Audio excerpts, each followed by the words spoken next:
So ang ginawa namin dito is nag-abri puno ang tawag sa amin. Kung saan lang yung puno, yan lang yung gagapasin natin. Natanggalan natin ng damo, nahahayaan natin na dumami ang dahon ng ating ampalaya. This is a 3-week-old ampalaya. Ayan. From bagging, ayan, nag-bagging kami. And then, tinanim namin ito 2 weeks ago. So, ito na yung itsura niya. Ito yung gagawin nating kapitan nila. So, dito kakapit ang ating vine ng ating ampalaya papunta dito. So, ang isa ding tip na natutunan ko din sa pag-ampalaya ay kailangan natin kukunin ang mga ganitong vines.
So, magandang umaga mga kasamsak.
Magandang hapon sa inyo mga kasamsaka.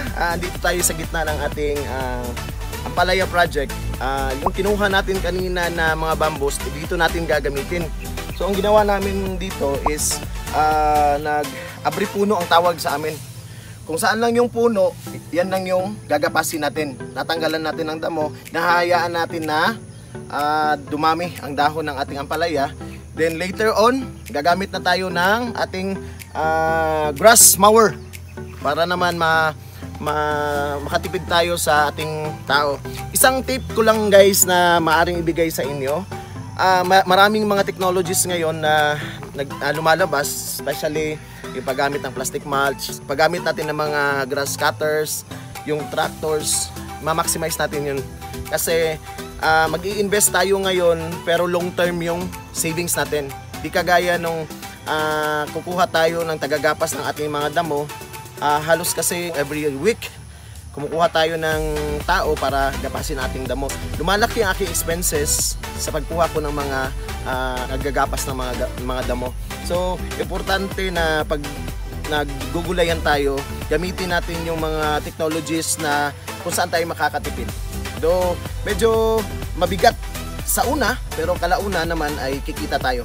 So makakatipid tayo, yun yung gamitin natin. So ipapakita ko sa inyo ngayon ang ating ampalaya.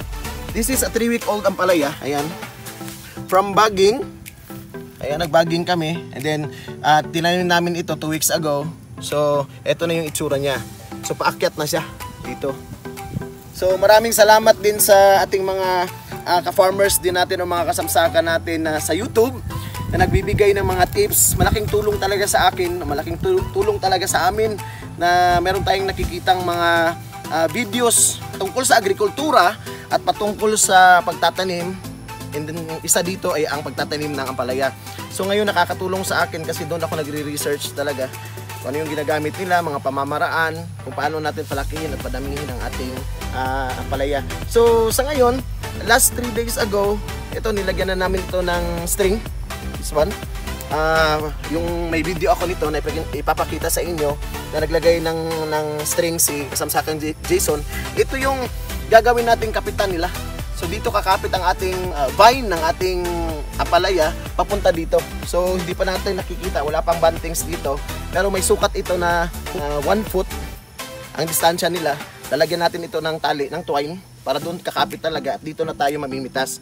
Ang isa ding tip na natutunan ko din sa pag-ampalaya ay kailangan natin kukunin ang mga ganitong vines. Ito. Ang tawag sa amin nito ay salingsing. So, ang salingsing, ito, excess kasi ito, tatanggalin ito from here going dito. Kung may mga vines na tutubo, dapat tatanggalin natin ito para ang focus ng kanyang paglaki, paggapang ay dito lang sa itaas. So papakita namin yan since bata pa kasi ang ating ampalaya. Ito na muna for now, and then titingnan natin kung paano magpalaki, magparami ng bunga at magkano ang kikitain natin sa ating ampalaya. So abang-abangan lang mga kasamsaka.